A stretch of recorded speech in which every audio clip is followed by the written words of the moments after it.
नमस्कार। सत्य की खोज में आपका स्वागत है। सबको राम राम। तो आज बात करते हैं क्षत्रिय धर्म की। क्षत्रिय किसको कहा जाता है, किसको नहीं कहा जाता है, क्षत्रिय कौन होते हैं और क्षत्रिय की पहचान क्या है।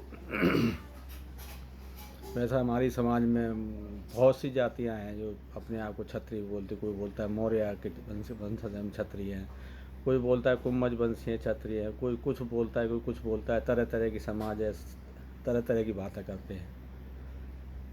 तो आज उसी पे मैं अपनी इसी की खोज करेंगे आज हम।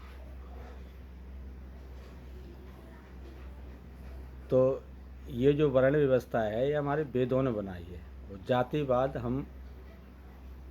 हमने बनाया समाज में। जातिवाद कोई वेदों की ऋषि मुनियों की बनाई हुई चीज़ नहीं है, ये तो समाज ने बनाया है। जो बन गया, किसी ने कुछ बोल दिया अपने आप को, किसी ने कोई नाम रख लिया, कोई नाम रख लिया, ऐसे ही जातियाँ बन गई। ये हज़ारों सालों से चलती आ रही हैं। तो समाज में यही बात है वो है। वैसे वर्ण व्यवस्था का मतलब है वेदों ने ये व्यवस्था दी है। जैसे संविधान होता है, संविधान में देश चलाने की जो व्यवस्था दी जाती है वही वेदों का काम है। तो वेदों ने समाज में संतुलन बना रहे इसलिए व्यवस्था बनाई थी। ब्राह्मण, क्षत्रिय, वैश्य और शूद्र। तो वो हमारे ग्रंथों में एक श्लोक आता है क्षत्रियस्यापि आजनम दानम ध्यानम तपा शस्त्रोपजीवनम भूत रक्षणम चैतप्रथा। तो इसी की आज परतें खोलते हैं हम। ये श्लोक क्या कह रहा है हमारे लिए।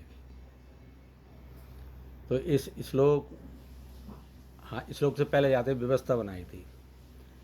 जैसे जब आबादी बढ़ने लगी, मानव जाति की आबादी बढ़ने लगी, तो ऋषि मुनियों ने सोचा इनको समाज को ऐसे छोड़ेंगे तो ठीक नहीं है, इसलिए कोई व्यवस्था देनी पड़ेगी। सुरक्षा की, कानून के अंदर रह के लोग कार्य करें, तो इसलिए व्यवस्था बनाई थी। तो उन्होंने 20-25 हज़ार की आबादी का कोई नगर होगा, आसपास की बस्ती गांव जैसे सब इकट्ठे कर लो। तो वहाँ से समाज को बुला के और उसमें से 500 या 1000 लड़के इकट्ठे किए। तो उन्होंने उन लड़कों को शिक्षा दी, पहले तो 5-6 महीने, 1 साल जो भी हो। उन्होंने शस्त्र विद्या सिखाई और शास्त्रों का ज्ञान दिया।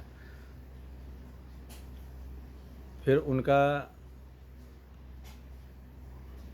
उन्होंने नामकरण कर दिया क्षत्रिय, यानी क्षेत्र की रक्षा के लिए लोगों को हमने चुना है, तो इनका नाम होगा क्षत्रिय।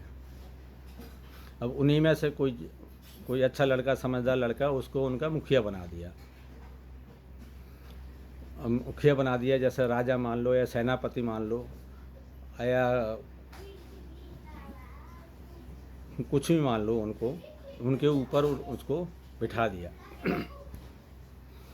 अब आगे ऋषि मुनियों ने सोचा कि ये तो सीमाओं की रक्षा करेंगे, क्षेत्र की रक्षा करेंगे, तो इनको टाइम कहाँ है कमाने खाने का, तो इनकी जीविका कैसे चलेगी। तो फिर ऋषि मुनियों ने समाज को बुलाया, समाज से कहा देखो भाई ऐसा है, ये लोग तो अपने काम में लगे रहेंगे, जैसे सीमा की सुरक्षा है, आपकी सुरक्षा है, देखभाली, ये सब इनका काम है, तो इनकी जीविका कैसे चलेगी। तो समाज से कहा कि जो भी आप धन कमाते हो या जो भी आपके पास होता है, तो उसके दान के रूप में या कर के रूप में आप इनका जो मुखिया है इसके पास जमा करोगे। उसके बाद आगे व्यवस्था देखना इसका काम है, किसको कितना देना है, कैसे देना है, क्या बांटना है, क्या वो इसका काम है। तो इसलिए इस श्लोक में कहा है क्षत्रिय से यापी याजना, यानी क्षत्रिय की जीव का जजमान चलाते हैं। जैसे जजमान माने वो समाज हो गया, जनता हो गई। तो उस श्लोक का पहला अर्थ ही है क्षत्रिय से यापी याजना, यानी इनका पेट पालना, जीवन यापन करने के लिए समाज इनको पैसे देगा। अब क्षत्रिय को कहा हाँ, उनको शस्त्र दिए, शस्त्र दे के उनको समझाया भाई शस्त्र आपको कहाँ यूज करने हैं और किस समय यूज करने हैं। तो उसमें कहा है शस्त्रोपजीवनम भूत रक्षणम चैतव्यता, यानी आपकी जब आप पे कोई आफत आ जाए, जान पे बना है, तब आपको शस्त्र का प्रयोग करना है। आया समाज पे कोई संकट आ रहा है, समाज को जान का खतरा है, तब आपको इन शस्त्रों को यूज करना है। हाँ, ये नहीं कि किसी ने कुछ बोल दिया और बस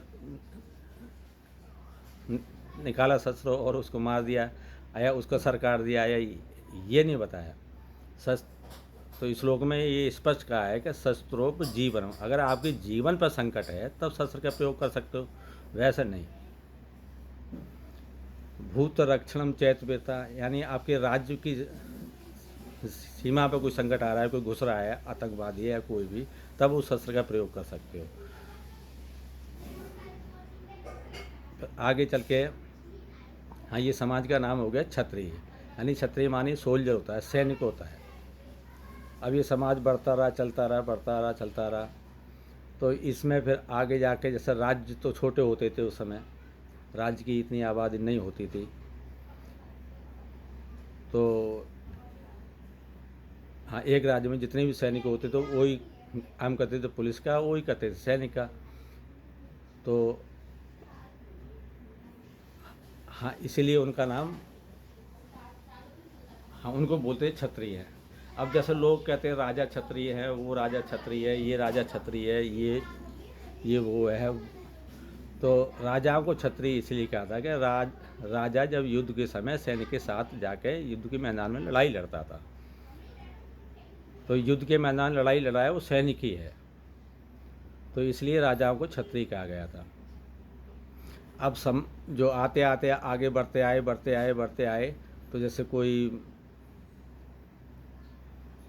राज्य हो गया, बड़े राज्य हो गए, सारे इकट्ठे हो गए, तो समाज भी ज़्यादा हो गई, तब ये बंटवारा कर दिया कि सैनिक का काम वो बॉर्डर रक्षा और समाज का सुरक्षा करने वाली पुलिस बना दिए। तो ये व्यवस्था अब भी चले आ रही है। आप भी अगर पढ़ो तो सैनिक है हमारे, सैनिक बॉर्डर पे हो या पुलिस वाले हो, हाँ, इनको पैसा कौन देता है? कोई राजा तो है नहीं अपने पल्ले से देगा, कोई भी प्रधानमंत्री हो अपने पल्ले से नहीं देता, जनता ही जो पैसा टैक्स के रूप में देती है, उसी से इनकी जीविका आज भी चलती है। तो इसलिए समाज में ये भ्रांतियाँ फैलाना कि हम क्षत्रिय हैं, वो क्षत्रिय है या मैं क्षत्रिय हूँ। क्षत्रिय कोई जाति नहीं होती समाज में, ये वर्ण व्यवस्था का एक धर्म है। तो हाँ, इसको जाति से जोड़ना ये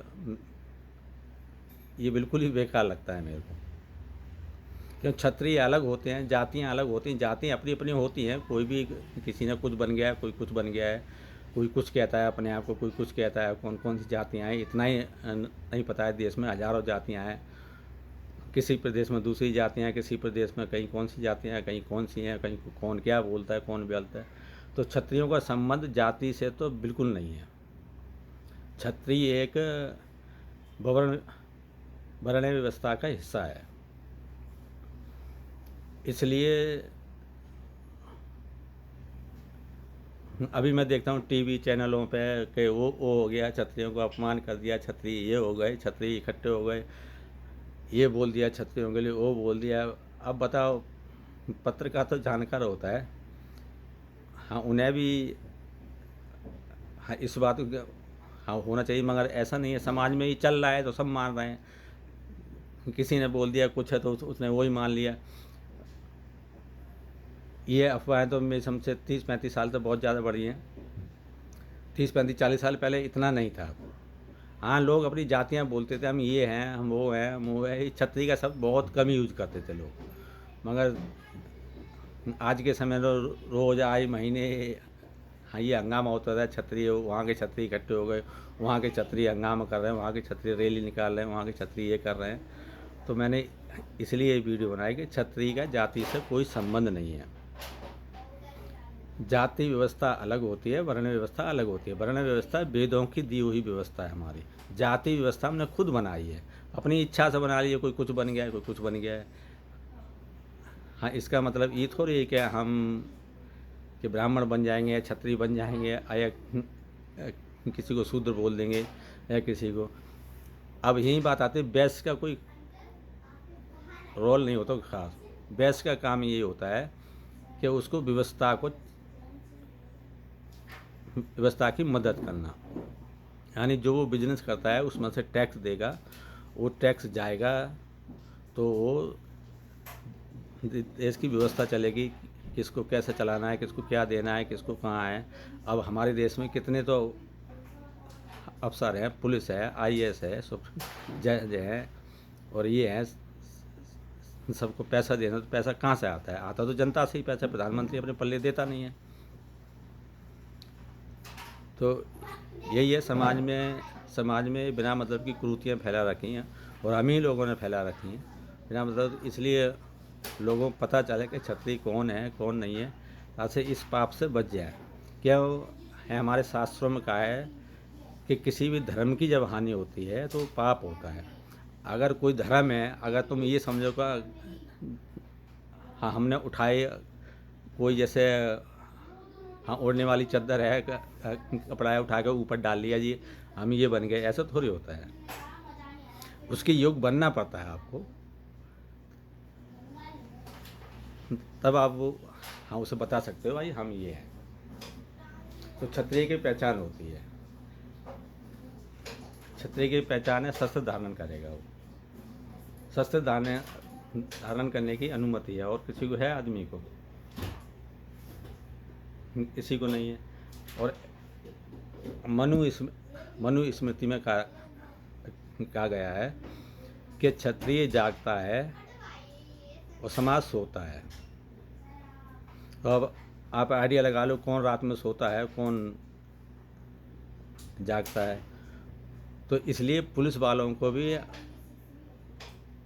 हाँ इस हिसाब से क्षत्रिय का रूप माना जाता है। वो भी क्षत्रिय है, कर्म अपने अपने अलग हैं। आर्मी का अच्छा कर्म है तो उसका लोग सम्मान करते हैं बहुत ज़्यादा। अब पुलिस का तो स्थिति है ही जैसी भी है, तो इसलिए सम्मान हमेशा योग्यता और कर्म का होता है। यानी आर्मी हमारे देश की हाँ आज भी ऐसी है, जो हिंदुस्तान के लोगों को भरोसा है उन पर। उनको देख के लोगों के आत्मा खुश हो जाते हैं, मन खुश हो जाता है। जब उन पर कोई आपत्ति आती है तो सारा देश परेशान हो जाता है। अगर जैसे सुनते हैं कि बॉर्डर पर फौजी मर गया तो सारा देश रोता है,